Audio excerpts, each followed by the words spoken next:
hosted by Kenneth Bob on Sundays from 4 to 5 p.m. only on Win Media SKN.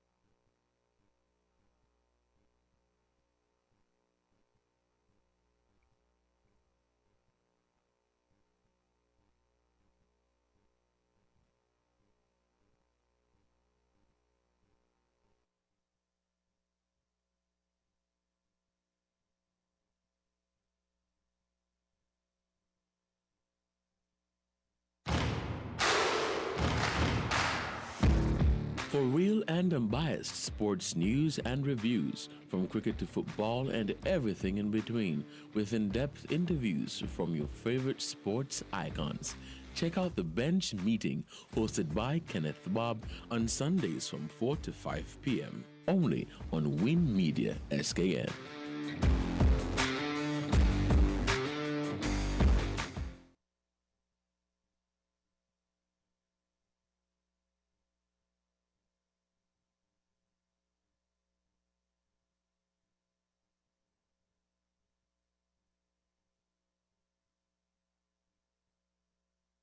Protect yourself from the novel coronavirus.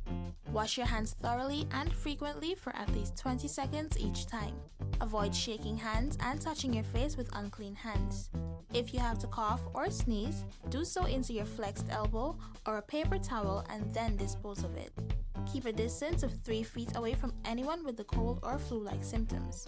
Boost your immune system with vitamins, drink plenty of water, and get adequate rest. Visit your doctor, the nearest hospital, or health center if you or a family member becomes ill. A message from the Ministry of Health and the National Emergency Management Agency, NEMA.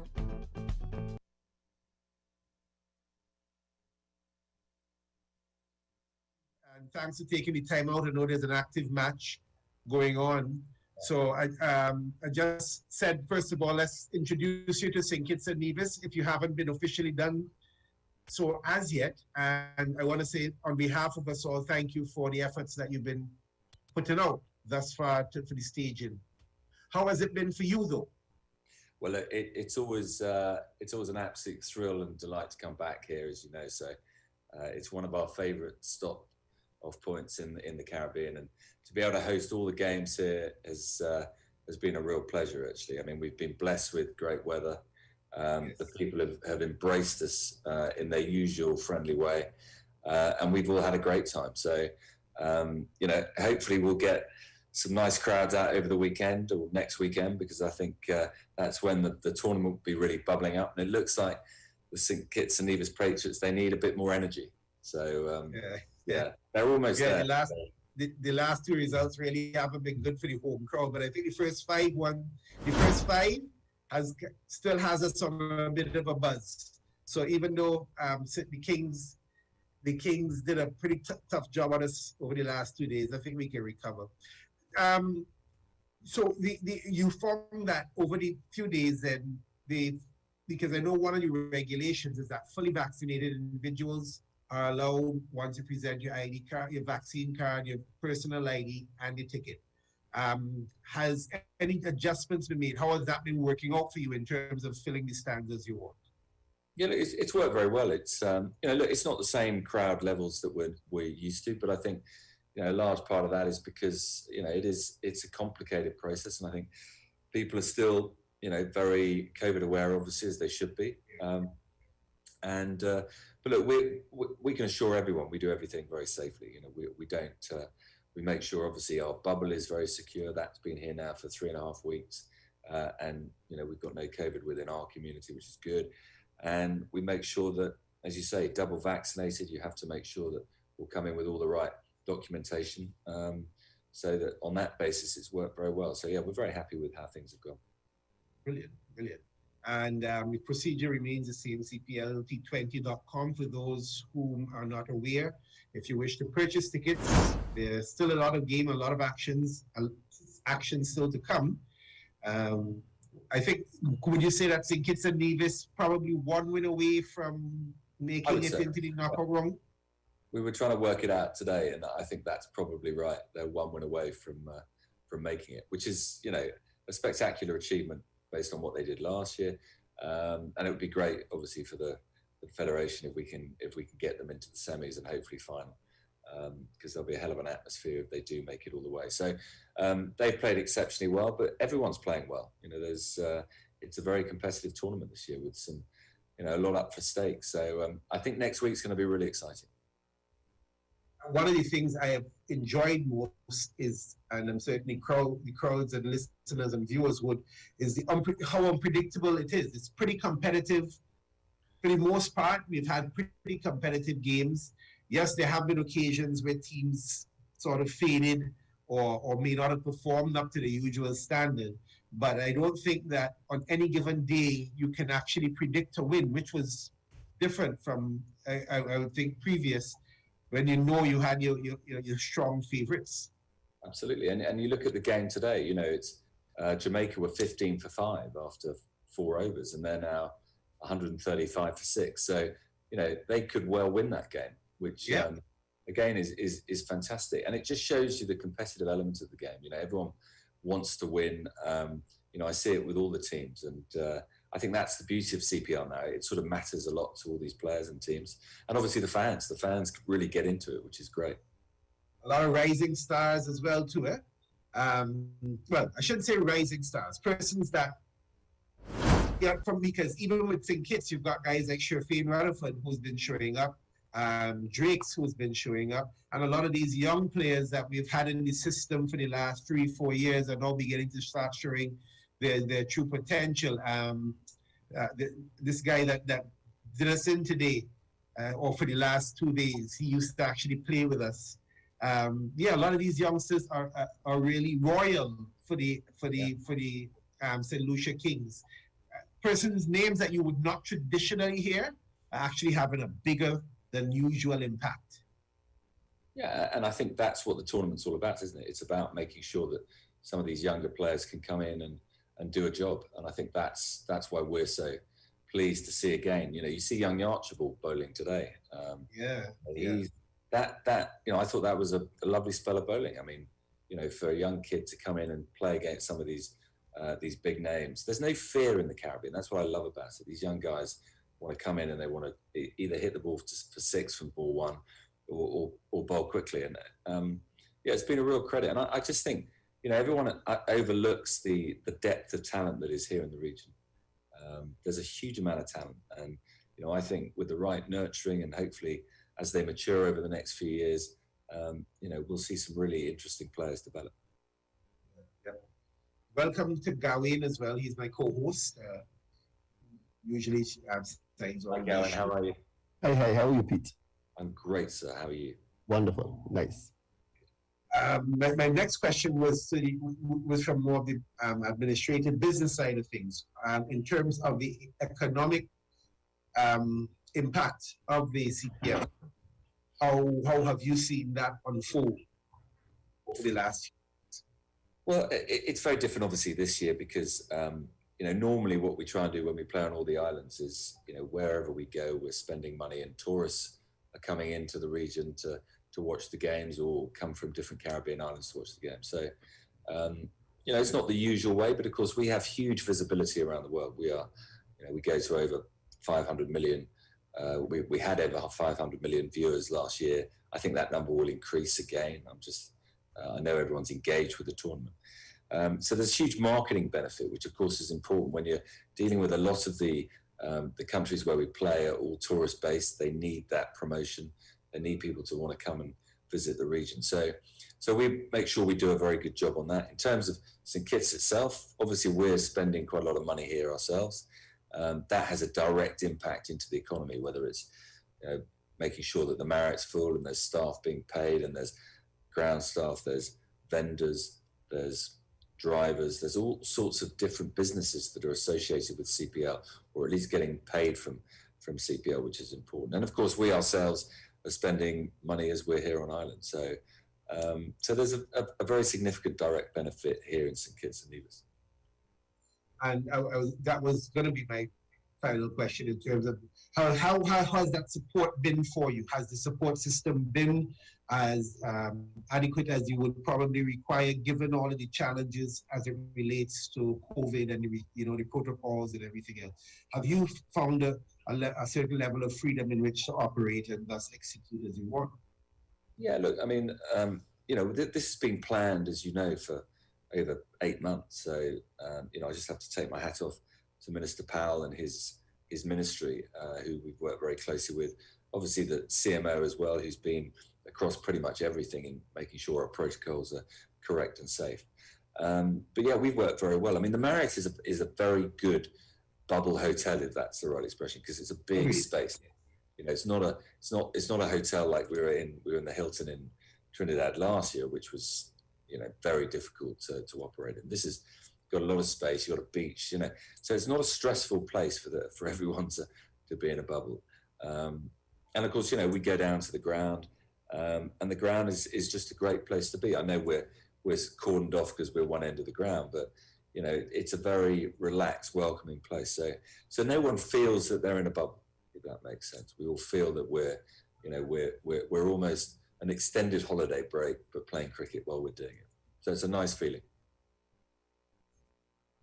Have you had any additional questions? Sorry. I don't know how many, but I one thing that I must say, and I'm really glad, is that the pitch really holds up well. Like it holds, even though we use a third pitch now, but it's really holding up well. The grounds look lovely. I don't know. Even the days when we have off days, like rain just happened to fall on the off days, so the ground is able to catch itself, revitalize itself and stuff like that. But it's really good. I think having the CPL here has really benefited us.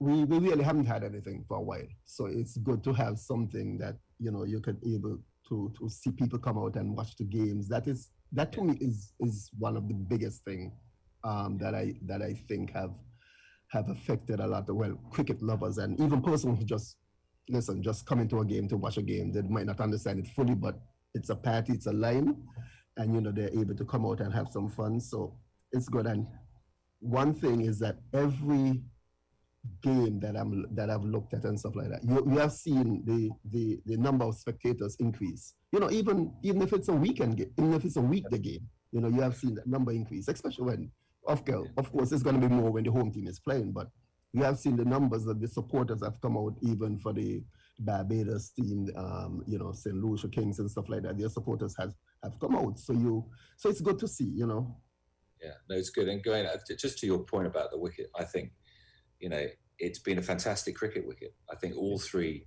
decks, and of course it always creates controversy and questions, but, a cricket wicket is supposed to be a test for both bat and ball. And I think some T20 games are just played for the benefit of the batsmen these days.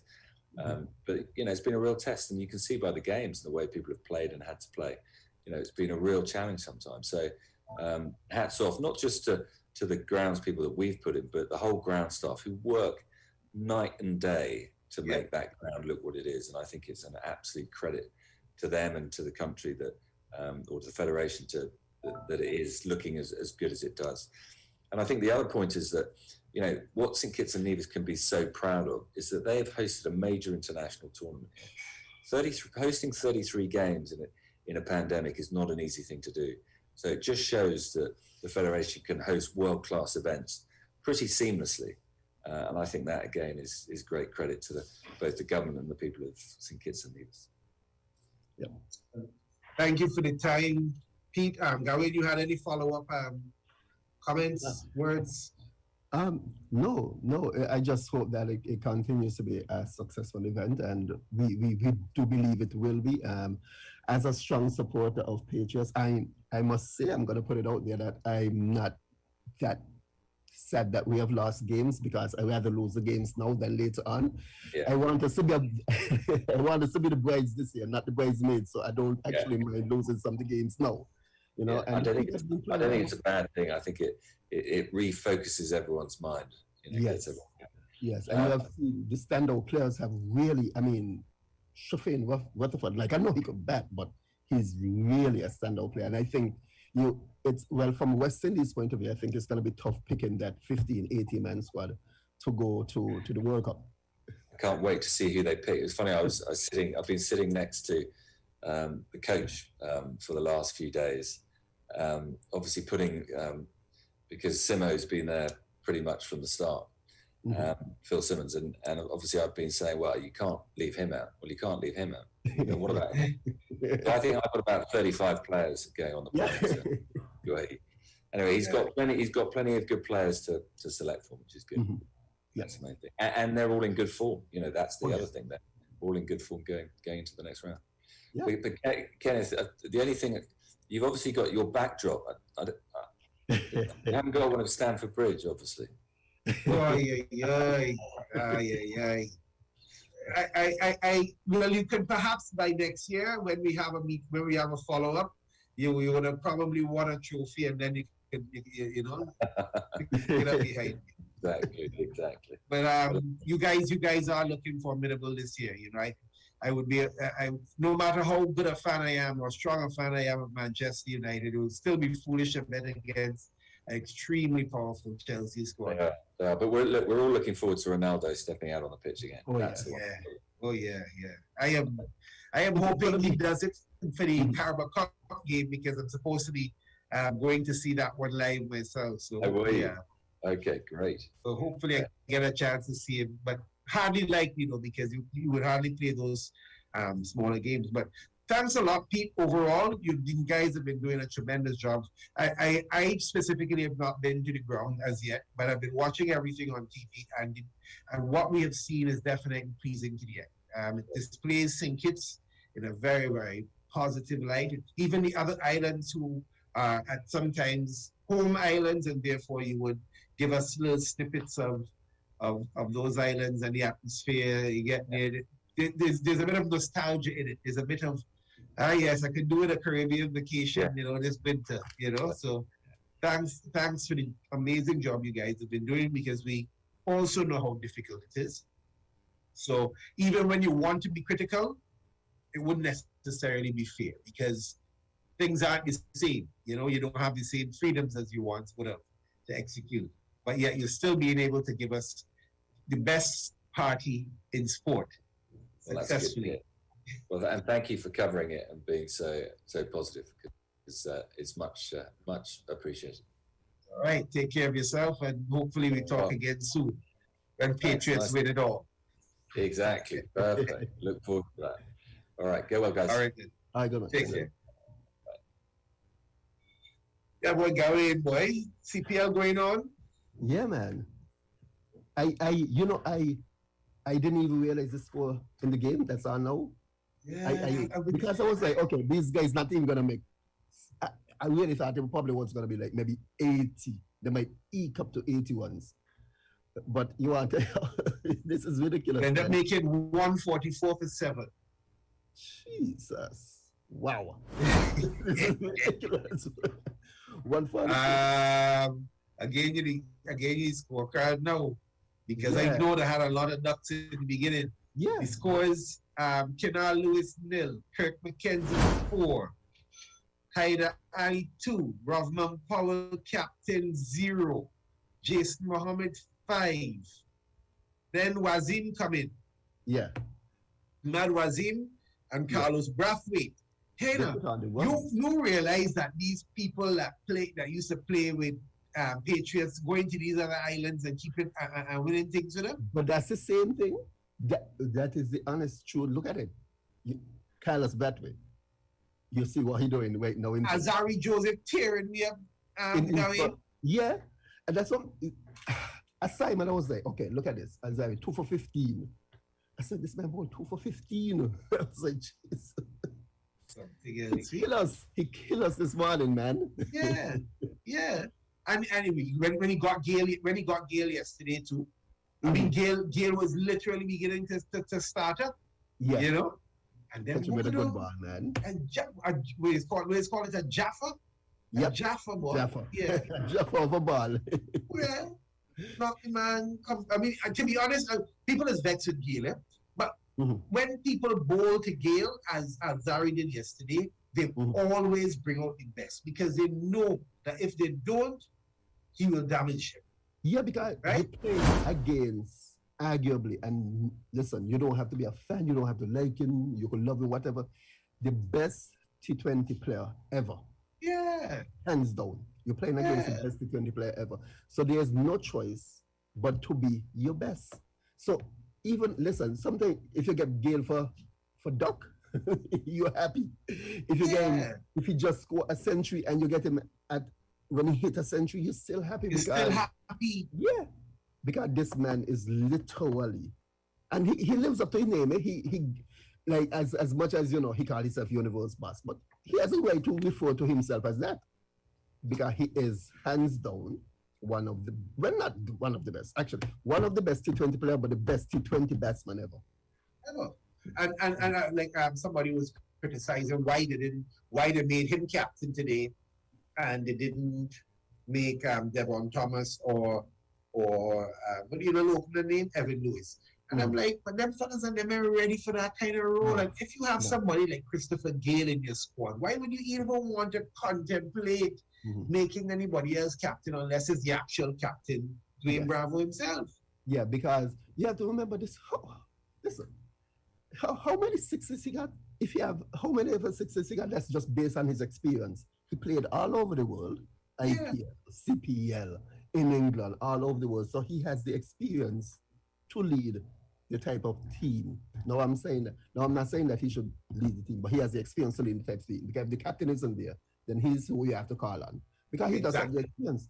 Remember, he captained Test team, won the team, T20 squad. So of course he has the level of thinking that is required when it comes to captaining a club T20 team. So I have no issue with it. I mean, I do sometimes wonder, be like, man. But the only thing though is that I'm glad that he's actually not opening, because I really do think that the position that he's batting is where he belongs, especially in the squad makeup.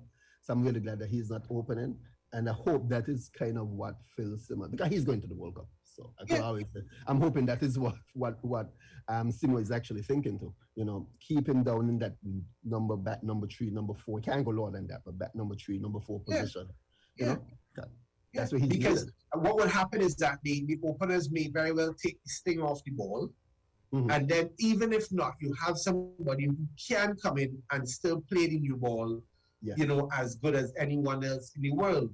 So, and is able to read the circumstances, read the game better than most captains around the world, furthermore cricketers, And for me, it's almost like, come on guys, what do you expect at this stage of the game?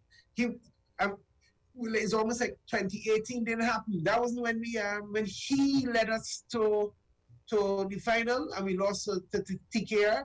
Yeah, because remember, it was all him, It was really all him, and that's what we like. Okay, as I said, we got to try to remember this, that if it's 10 games we are playing, he's gonna come good.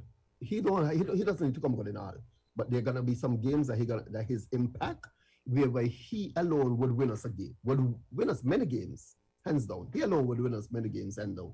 So he is still needed to provide that start. I think so. Because you realize he haven't come off yet. Agreed. He haven't come off yet. So and he usually does so one every 7 innings, I think to see. Right? Yes. One every 7 or 8 innings. Yes. Which for and me, now we are on game 6. Right. Which for me landed right in the semi-finals, finals. You understand what I say? Because I think they have no round robin, nothing straight semi-final fight. If I get one of them, just one in a semi-final, you understand? I think we have enough.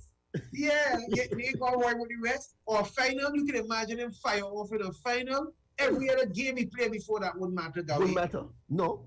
It wouldn't matter. And it wouldn't matter who the opposition is. No. Because whoever it is, they're gonna get moves. Yeah, because the thing about it, and that's the reason why it goes back to what you were saying when you say when a bowler gets Gale, they're so happy, because if he gets you before you get him, that's it. Oh boy, problems. If you start seeing that ball at all, it's problem. Serious. So I don't really engage. I don't really like the idea that, because they're jumping on his back, and I think he tops 40 even though we lost against, or the game that we barely won versus versus Barbados, the last ball 6, Yeah. right? The man top scored, Yeah, we can. and everybody is like, we should have lost. But why? But he still top scored. I mean, yes, he did win man of the match, and it was not his most fluid innings, but he top scored, and we won. Yeah. You know, whether or not you want to argue Barbados choice away, whatever, we won. So I think they kind of had to ease off the man a little bit and let him play the cricket. The fact is, he decided he wanted to represent SKM Patriots. The coach and the captain, they both look at the circumstances and say, hey, this is a man that we need to have in our squad. And furthermore, he has to be vice captain. So they're going to set themselves up to not make it, to not win. They obviously know that with Christopher Gale, they have a weapon that can win them things. So, you know, I mean, if you're really supporting the Patriots, I am of the impression that at this point, support the man. Because at this point, Bravo injured, that means he's got. Yeah. And if you want to say supporting the Patriots, if it involves at this point, even though you may not necessarily agree, support the man.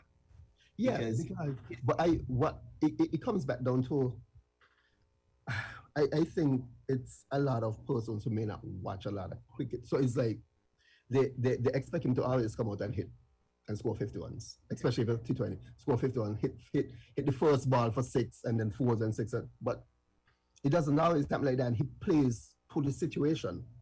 Yes. You know, it doesn't always happen like that. I mean, sometimes no, he plays a lot slower than I think he should.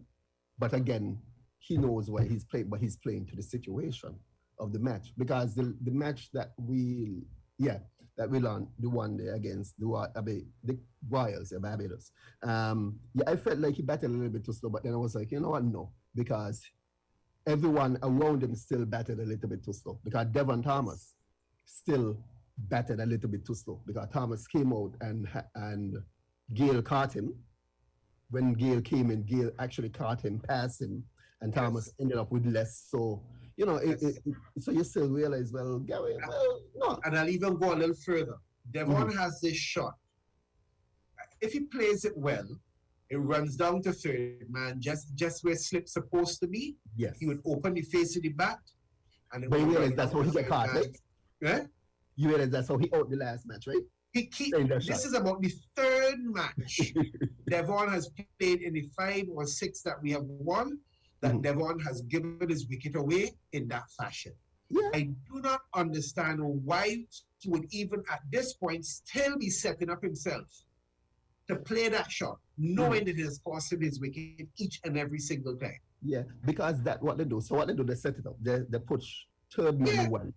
So they push third man wide. So they're no second slip. And they're no third slip, but they just push third man wide. And then because they know by about the third ball, he's just going to open the face of his bat and try to push it down to third man. Come on, man. And he the same way. Same way. All the bowler need is a little bit of swing, because from the time you get away movement, he had to be following the ball for not feather it, to not feather it. You understand? And still end up tipping it. Yeah, because he moves, he follows the ball, and he tries to push it down. And the last time, the guy literally did not move because they set it up so well. The guy didn't move. He just stayed right there, and the ball just right in the sand. Absolutely ridiculous. Asif Ali looks a little bit out of place. I do not know if the communication issues that they were having today is as a result of his uncertainty about his place in the squad. But to me, I think he cost us. You know, I know they have some statistics where, you know, your win ratio, your win-lose ratio. I think that with him in the team, I'm not yet convinced as to his value. It looks like he's a quality player, but if it is you're disrupting the chemistry to the extent where you're involved in at least 2, 3 potential runouts, you know what I mean, and you really haven't put numbers yet on the board, then, you know, I think we need to be looking to try and give somebody else a little do. Yeah. Because at this point in time, for me, especially somebody like De Silva, he's not the swiftest batsman, but he will stay there and play, get a young man an opportunity, take some of that pressure off of Devon, who you know should have caught and stumped out Faf Faf this morning. Like he fell asleep. I was like, dude. I understand. It like man fall asleep. And the funny thing about Faf was still so slow that even when he put his bat back, right? So he could have been stumped twice. From the initial one, and when he put his bat back, because even when he put his bat back, the ball was still within the position of being caught. So So maybe it relieved Devon of his wicket keeping duties. Mhm. Yeah.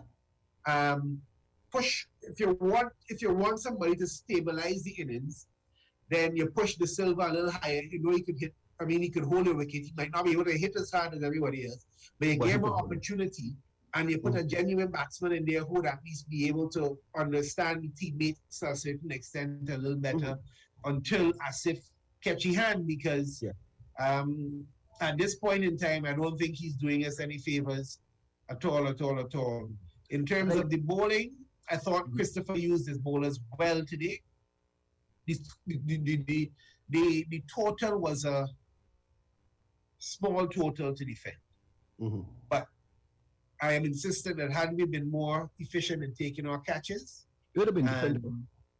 It would have been a much more difficult run chase for St. Lucia.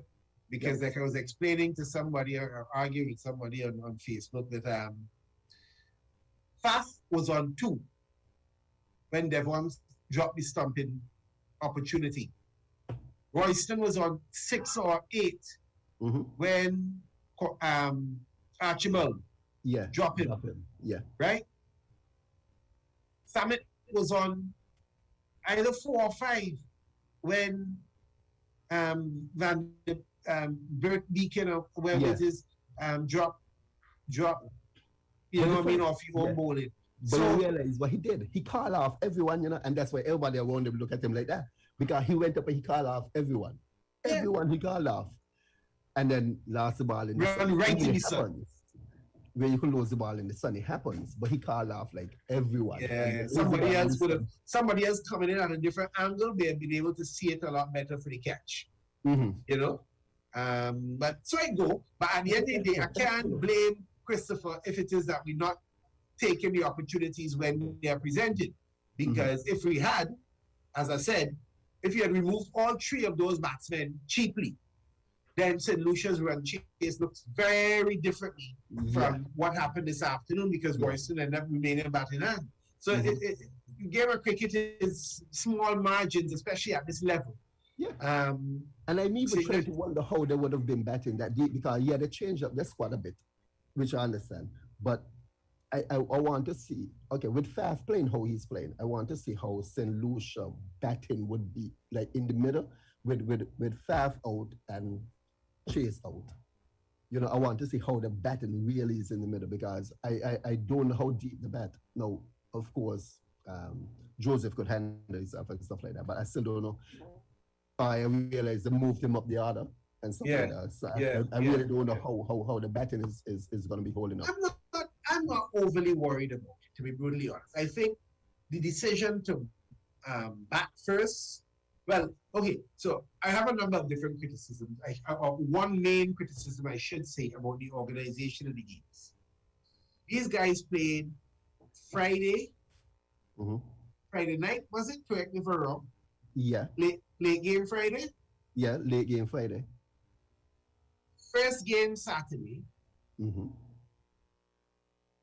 First game Sunday. Sunday, yes. So you're talking about 3 matches in less than 36 hours. 36? Yeah, 36. Maximum 48 hours. 40 hours. Let's say 48. I personally find that's an injustice to them fellas. It is no wonder that Bravo would have pulled up with a hamstring injury. Yeah. Because some of these guys aren't the youngest either. And if you have them, no matter how persons try to sell it, it's intense. It's intense from game to game. And you have to be performing at your peak from game to game. You want to argue that we need to use the squad? Maybe so. But we are on a 5-game winning streak. You follow? So to sustain for me, I could be very wrong, to have to play games the Friday night, the Saturday morning, and the Sunday morning would have been asking too much of any team. Mhm. And I could argue that it sets us up to Well, set us up not Friday, not Friday, sorry, but Thursday night. But it's the same. Thursday night, Thursday apologies, night, correct. Thursday night, Saturday Thursday night. morning, and Sunday morning. But it's the same. But it's the same thing. Same And thing. it's the same thing. So, like today, like Trinidad is playing right now, and they last played what, like Wednesday. So now they had like almost a 4 day off. 4 day off. You know, so you see, though they might be paying again tomorrow. So it's off and on. So persons got to understand, listen, you're asking a lot of these guys. Yeah. You know, you're asking a lot of these guys. To me, two You know, back-to-back morning games is Yeah, the not. back-to-back is rough. Yeah. Is Yeah, rough. back-to-back morning games. And I ain't even think they're healthy and all, but I know they're paid to do a job, and sometimes the organizers cannot. Because I'm also thinking like an organizer. Nobody's going to attend a weekend game if St. Kitts and Nevis Patriots ain't playing. Correct. Furthermore, the likelihood of you attending two matches on the same day would only occur if St. Kitts and Nevis played first, because if St. Kitts and Nevis plays second, the park will be empty for the first game. Exactly. Although I do think Diana Amazon Warriors are also a big attraction down here Yes. as Yeah. well too, and that should be capitalized on or thought about later on. Mhm. But I understand the thinking, but I also think it's rude. But them fellas and them gonna be on the massage table all now. Oh yeah. The In the next, next day or two, let us soak in some beach water or something of the sort and cool the muscles, because it must have been tough on them today. Mhm. And I'm hoping that persons will, as I said before, is that I didn't want us to lose 3 games, but it happens. But I don't mind, well, 2 games. I don't mind that we've lost now, and especially given the guys gonna be off for about 3 days before we play our next game. Great. It will give us enough time to build back up and build that build a competitive spirit back again and try to finish the second half of the season hard. Because I really don't doubt, it might be sounding like a bit cocky, but I don't doubt that we could win this. Just based on how the team structure, the team made up, and how we were able to finish off teams. Like that game on Thursday, how we finished off the team. I was like, wow. Okay, so we have the finishing mentality, Yes. right? You're playing to the last ball. Yes. The issue is, well, not the issue. St. Lucia is peaking now. I don't know if maybe it's the right time for them to peak, but they're peaking now. And Faf have, I don't know. I think this is some of the best cricket I've seen Faf play in a while, to be honest. You know, he's really batting well. Chase, well, I don't know. He played well last year, but Consistent. He's been consistent. consistent. Like even the consistency remind me of a few seasons back in Test cricket, whereby when he steps up, you automatically knew he was gonna score 51s.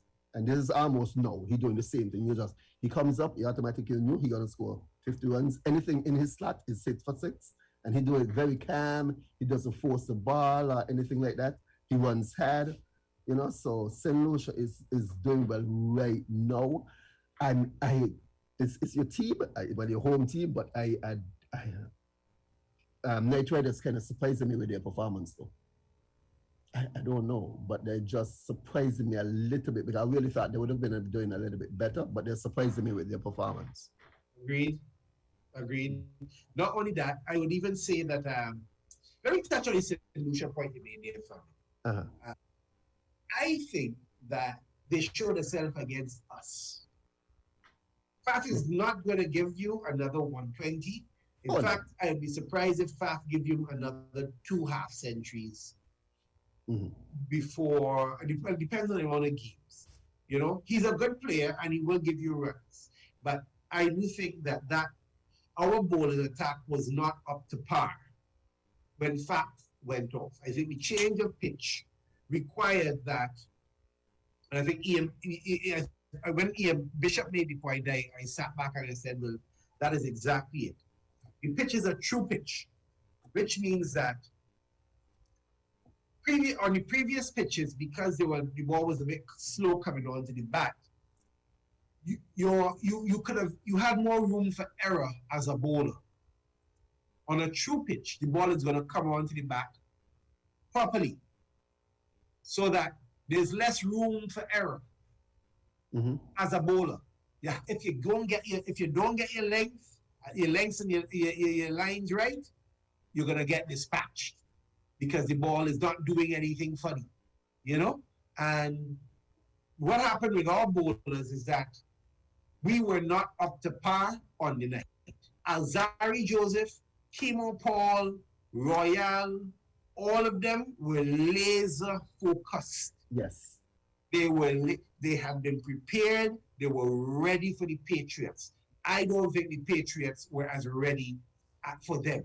No. So they caught us, and then they followed it up today with what I thought was a very good statement performance. This is not a fluke that we do last night. If you don't act up, take a next lash. But the good part for us is that they did so against a weakened Patriots team. Yeah. So you can talk big now because we ain't at full strength. But I know when we at full strength, you ain't gonna always have a faff to score 120, and we just now have to really plan properly for the likes of Royston, Faf, and even this fellow who comes in at number 2, Katoy. He ain't looking bad either. He's had a little contribution every game. Yeah. But them is fellas they had to focus on now to try and handle them, contain them, and get them out the wicket. It might be funny. We might actually, might meet them in the finals. You know? I think so. I think so. Setup. We might be playing them in the finals. You know. I think so. I think so because right now we are first and second. Yeah. So we know we won't play them in the semis. Yeah. So and we could touch Barbados. I'm trying to figure out what is going on with the team because they're good players. A lot of people blaming Hope. For a while, I was blaming Hope because, you know, he's not really a T20-ish player, but he's a proper batsman. Yeah. But I don't, it's something else. I don't know if it's, I don't know. Because they have been having some bad luck. I don't believe in luck really, but they've been having some bad luck. Yeah. And you see, Barbados is huge. How Barbados normally performs is either they're very good or they're very bad. Every single CPL that they participated in, no matter who's been captain, whether it was Kieran Powell or now Jason Holder, when Barbados play well and everybody in form, they usually make the knockout rounds. I think they won one. However, alternatively, when Barbados not clicking the way they're supposed to click, they usually fall toward the bottom half of the standings after the regular season. And this is definitely a season where they're not clicking for whatever reason. There is some criticism to come in from the captaincy perspective of it, in the sense that I don't think that Jason Holder, for whatever reason, is utilizing players the way he's supposed to be. Right. But then we don't know if there are injuries there that we don't know about or other explanations. We only know what we see or hear on TV or in the park. You know, but he's certainly under a lot of pressure. Yeah. He's a tough lad, broad shoulders. I don't think that there's much of a recovery for them in this particular edition of the Hero CPL, but never say never. They've got talent in the squad, you know, from head to toe. So the decision making failed him, as Bravo rightly said, in that last game against us. Why he decided to run with a spinner versus tail-enders.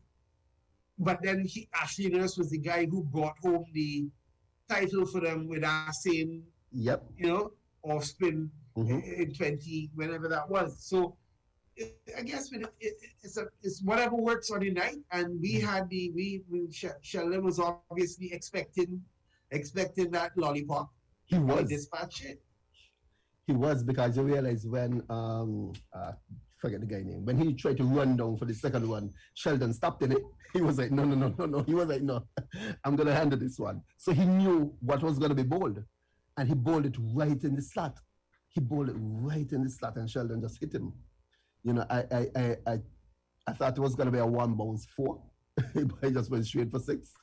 But even in the over previously to that, when Jason Holder ran in instead of letting the ball come to him, and he ran in and the ball bounced. And it happened earlier with someone too, whereby with O'Shane Thomas, whereby it just seems like that area of the ground, like you kind of have to let the ball come to you because like the ball would just hit and just pitch, you know? So, but you know, and honestly, I don't believe in luck, but it almost seems like it's just bad luck because it's like the team, the makeup of the team is good. You got O'Shane, fast bowler. You got Jason, who is a consistent line and length bowler.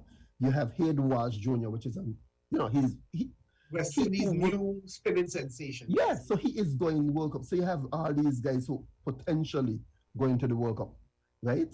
To represent West Indies, and just unless Hayden is injured, Hayden would have had to play for me. Yeah, because even if he's not being bold enough, you know. Yeah. Even if he's taking a little 1-2 lash, because he's so important to the West Indies setup that you don't. Well, I guess Sunil is still there, so you could still go with Sunil and get something similar. But Hayden is definitely a very good backup option as well too. You know what I mean? In fact, I would even still pick him alongside Sunil. You know? Yeah. But then Sunil would then have to make himself available. Which is the next thing. So once he makes himself available, I think so. We go with that option, but then we still have what's this guy's name? Well, Royal put up his hand, and he put up his hand. He put up his hand. Hurry up over the last 2 matches. Yeah, I was like, jeez. But I think one person, you know, I'm gonna mention. I was in the pad the other, and I mentioned it to someone, and I realized it. I didn't realize it till seeing it live that I was like, wait, we have 3 left-arm bowlers in our squad. And you know how left-arm bowlers are. So we have 3. We got Cottrell, Allen, and the young guy. You know? So it's like So it's like how you know, so I think that is really helping us to perform the way we perform. Because you know how a lot of our batsmen they can't play left-hand bowlers. Worse if it's a slow left-hand bowler, you know? That is helping us a lot. And it's showing a lot with even the other batsmen and stuff like that. But remember you said a lot of persons come through Patriots and they're going to make it big. Like I was looking at Shamsi the other day. They played yesterday. South Africa was playing thing yesterday. And I was like, look at it. Shamsi now is the number 1, again, a left-hand bowler, but the number 1 test T20 bowler in the world. You know, he came through Patriots. He came through Patriots. You know, so we do have quality that comes to the team. They pick some really nice squad. I really think that this squad is a really nice squad. Yeah. There's a lot of potential in this squad, and I'm happy for a lot of these guys like Urbansi, as you mentioned, Sherfade Rutherford and others whom you know were previously overlooked and underestimated. And now also put their hand up, you know. Jamaica came out banging, but since then they haven't really shown anything major. What are you saying for them, though? What do you think of their? Because I'm trying to anticipate the top 4. St. Lucia has certainly thrown their hat in the ring. Correct. However, they still have more difficult teams to face in the form of Guyana and Trinidad and PKR. And I believe they have one. I'm not sure if they have any more games against the Talawas, but they were able to beat up on us back to back. That's fine.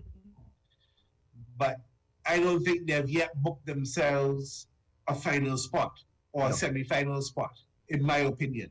You know, the next 2 performances is going to prove that. And it's going to prove whether or not. I think it's actually I think their last 2 games, if I'm right, might be against TKR. So you see? You see? And you could never count out TKR because you just can't count them out. These guys are world champions. They have That's the thing. most That's world the thing. champions on the squad, so they're accustomed playing under pressure at any given point. Pollard, as you know, I don't know, he's such a great strategist for the Captain. game. Yeah. Such a great strategist. I mean, sometimes you see him set the field, right? And because he's thinking like, okay, this is what the next ball is going to do. This is what you did, and this is how I'm going to set the team, the field for the next ball. And if sometimes he changes the field after every single ball is played. Now it annoys a lot of people, but it works for them. Yep. You know, it works for them, and he has won it. Mumbai Indians, he has won it in England, Somerset, I think. He has won it with Barbados Warriors. He has won it with Trinidad. So, you know, they know what they're doing. But it's going to be tough for St. Lucia, I think. Their next match is Amazon Warriors. St. Lucia, that is. And then Jamaica Talawas. Oh, so they do have a game against Jamaica. Yeah, and then, well, they have the sugar cake match against the Barbados Royals later on. So they have two tough and one supposed knockover. If Barbados Royals don't really show themselves over the next few matches that they have. Barbados to bounce back. I don't know what they're gonna do. They might have to. Well, a lot of people like just being like trying to get into a lot of cricket forums and listen to what a lot of people saying. A lot of persons not happy with them opening with hope. Well, actually, even having hope in the batting lineup, right? And they're not consistent. Johnson Childs, he just keep getting these 20 plus scores and outing. So, you know, not really doing anything either. But I think they can make a difference. Talawas and the team, sorry to tell you, with Talawas and the team, they have Knight Riders next, then back-to-back, then Patriots, then St. Lucia Kings, and then the Amazon Warriors, and then they close off back-to-back with the Amazon Warriors. So Jamaica looking shaky. Trinidad and Tobago, as far as I see, they have, or TKR, I keep calling Tobago Knight Riders. They have Jamaica Talawas next. Then again, they're playing Barbados Royals as food. Then they play us. Good. Barbados gonna surprise you. Keep on calling them food. You know? Then I'm gonna surprise you. You know? I do not see any reason why Barbados cannot win anymore, cannot even win 3 more of the next 4 games. I ain't seen who they can beat. I ain't seen none of the teams that they have coming up here that they can really beat. They should be able to, man, because I mean, you cannot tell me that you have a team that make up like that. The guy Ali Khan, they're gonna have to find a way how to use him. Well, they use him as a wicket keeping option, which almost worked for them against us. But then he became a liability when he missed that bye. And then, but I don't know. But I honestly find it hard to believe that they would end up this season with just 2 points. Find it hard to believe. At this point, the way everybody fighting for positioning at this point, I don't see where they gain the next points from. To be honest, I don't see where they gain the next points from. Guyana, you're not going to rule out Guyana. They're on 6 points right now after 6 games. Jamaica, as I said, have played the least out of everybody. They've only played 4 games, but they have a lot of back-to-back against teams that are above them. So they have to be careful. And then we have a back-to-back versus the Talawas and then the Knight Riders.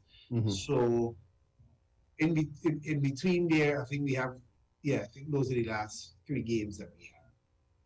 Okay. So then with the next win, with 1 more win, we are definitely in the next round. Yes. But I want us to finish strong against the Knight Riders. We have to. We're gonna have to prove. I think every team realize that they have to prove themselves against the Knight Riders. In all honesty, you have to prove yourself against the Knight Riders. We finish strong against them. We could prove ourselves.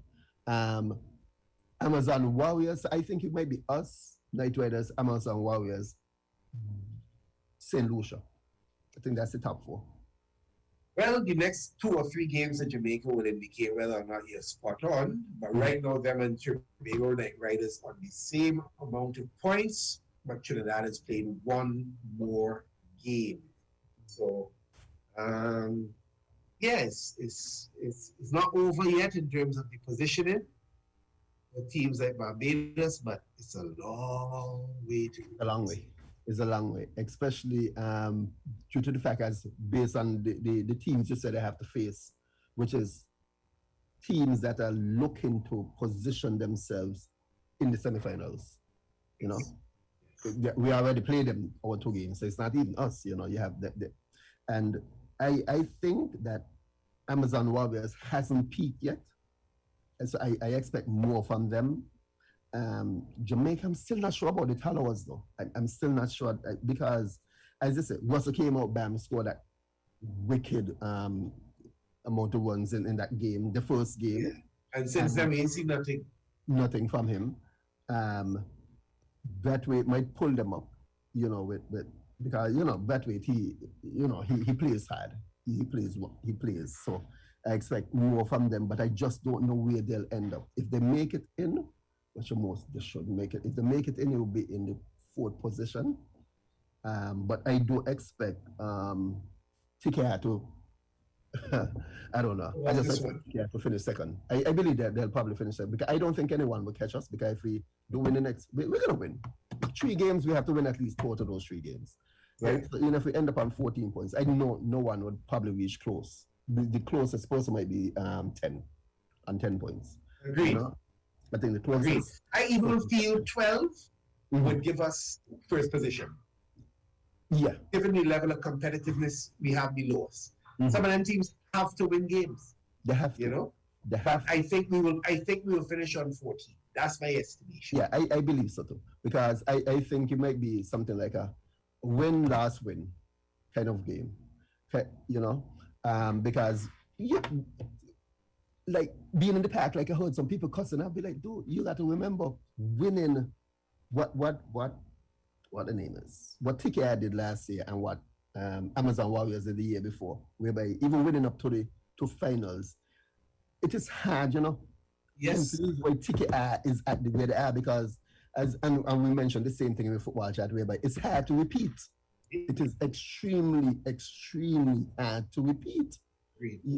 Teams don't get weaker. They get stronger. Everybody gets stronger to beat you. So it's hard. Exactly. Yes. Yes. It's hard to repeat. It target you literally. Yeah. So and that's the same thing. So when these 2 games that we lost against St.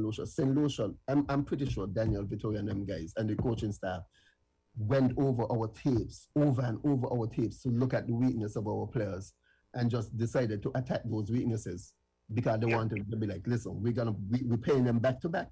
And their aim, I don't think the aim was to get us 2-0, but the aim was to at least win 1 game. Yeah.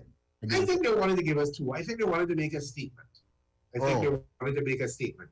And remember, you gotta remember in their eyes, we are still the lowest hanging fruit, you know. Yes. In their eyes. We are the closest team to them in terms of relevance. So, you know, they're gonna look for, we ain't supposed to be, in their eyes, we ain't supposed to be where we are. So, get them that, man. Get them that. You know? True, you're right, you know, because when they interviewed, they alluded to something like that, whereby, you know, they did want to make a statement. So you are correct, because after the post-match interview yesterday, then they want to make a statement, and then today was the statement game. 2 days game was a statement game. Was okay. You know what? We beat y'all by 100 ones. Like yesterday. Oh yeah, we're gonna make sure we thumb y'all again today. Yep. Kudos to them. I give them the credit. You know, finish now. Yeah, that's it. Finish now.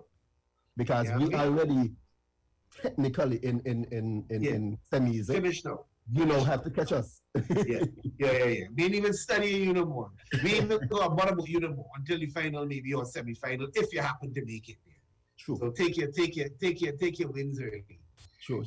Well, we're closing off now, but I just wanted to also congratulate, and I know you'd probably want to do the same, the new president of the St. Kitts Nevis Football Association. The last time we were supposed to be online, the election was actually taking place.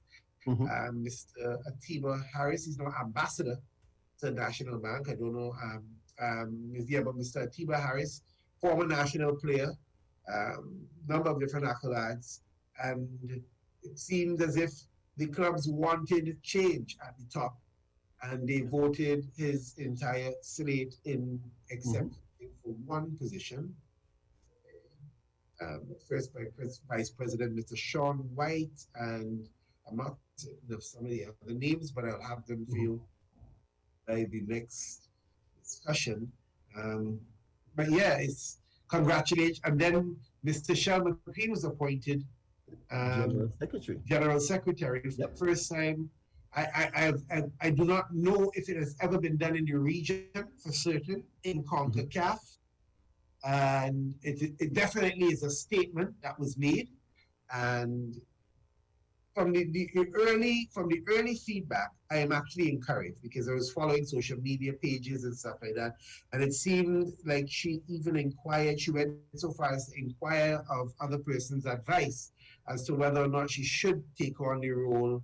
And that in itself speaks to humility, that in itself speaks to character, you know. And then there are also those persons who are coming out strongly in her favor in terms of the type of individual she is. But and I think the move in itself is historic. So kudos to the president for having that type of vision, having that type of progressive outlook on football administration, and kudos to Ms. McLean for making history. You know, and I really am encouraged, and we all will be rallying behind them to produce the right results. It's all about, and congrats to them both and the entire slate and the entire candidacy. As I say, persons wanted a change in football. They got the change. They voted, you know, for the team that they think would best support football over the next 4 years, which is good. It's going to be a lot of hard work, but what I find is that it's just a matter of, you know, putting the stuff you put out there, the initiatives you say you're going to work on, like getting them completed, putting them out there, you know, and pushing football forward. I think with having Tishel and as GS, it was a statement being made, you know, women. So that was the statement of somebody who was able to do the work, and it doesn't matter whether they're male or female, because, you know, she has been around St. Peter's football for a long time. Agreed. Yes. You know, so she's been around football. So it's not like he pulled her from nowhere, but she's been around football. And about the same story, which when I read it to her, and it was like, okay, you know, she asked advice on whether she should take it. You know, that, as you said, I really show a lot of humility, because it's not like she just said, oh, wow, you're offering me this? Yeah, I'm going to take it, you know? But she asked advice, and, you know, so I really want to say, I'm always a fan of a reluctant leader. The reluctant leaders usually make the best leaders, to be really honest. You know, men tend to beat the chest very quickly and say, yes, I could do this, you could do that, you know, that kind of way. Yeah. Women usually are a lot more thoughtful. And as I said, I'm a fan of a reluctant leader. And to see that she was able to, you know, ask, get advice, and then make such a formidable decision, I'm encouraged. I'm encouraged. And feel a little bit of nostalgia because it's the first time, and you know, there's an excitement because there is definitely a wind of change in the air. Because a lot of these things there are certain departures away from the original norms that have already taken place. But I know that there's also going to be a tough learning curve, and it'll be interesting to see how they get on with it in the interest of all the nation. Of football, That's yeah. Mr. Harris and Ms. McLean again, and the entire executive of the new St. Kitts Nevis Football Association. It would be nice. Maybe in the future, you know, we could, because I think I spoke with someone on one of the teams. I think they said that the league is possibly starting on the 18th, So maybe if we can maybe try to get them on, maybe somebody on, so that they could, be able to have a view to push their vision. A good idea. I have an idea as to who I can reach out to actually. Okay. And maybe that's a bright idea. I'll take a note of that for the next program to try and include it. All right, Gawain, it was fun as usual. Look forward to seeing you again next week if you're still available. Yeah, man. Yeah. And thanks to the listeners for staying on with us. We know that the match is still going, but it was held up by rain. So more likely than not, you'll be getting back into the game over the next few minutes because it looks like the rain has eased up a little bit from my side, and I'm not too far away from the ground where I'm currently located.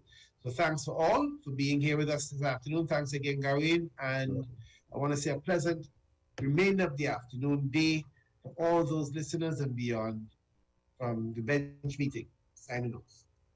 Thank you. Bye-bye. Take care.